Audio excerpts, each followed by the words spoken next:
और दिल्ली कोचिंग हादसे के मुद्दे पर इस वक्त राज्यसभा में बोल रहे हैं Sudhanshu Trivedi. Sir, it is very important and urgent to take the action.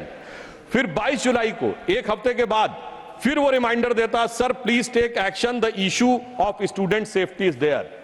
मगर इसके बावजूद सरकार के कान पर जू नहीं रेंगती है और इतनी बड़ी घटना अंजाम हो जाती है। जी, अब एक और मैं विषय ध्यान देना चाहता हूं। इसी बीच में ये 26 जून से लेके और 22 जुलाई के बीच की घटना है, परंतु इसी बीच में इसी बिल्डिंग को 9 जुलाई को फायर डिपार्टमेंट एनओसी दे देता है।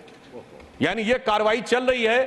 वो एनओसी की कॉपी भी मैं आपके समक्ष रख सकता हूं और एनओसी में बेसमेंट को स्टोरेज के लिए दिखाया गया है। अब यदि वो फायर डिपार्टमेंट ने एनओसी दी है और स्टोरेज के लिए दिया है तो क्या बगैर इंस्पेक्शन के किया?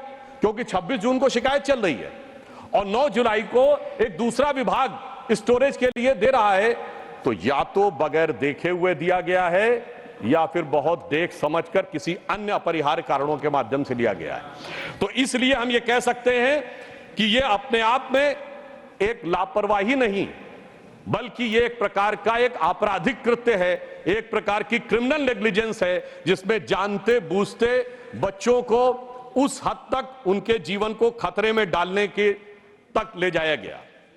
और मुझे अधिक वेदना इसलिए होती है सभापति महोदय कि दिल्ली में मात्र कुछ दिन पहले पीने के पानी की किल्लत थी और उससे लोगों की जान जहमत में थी। आज सीवर के पानी से जान हलकान है।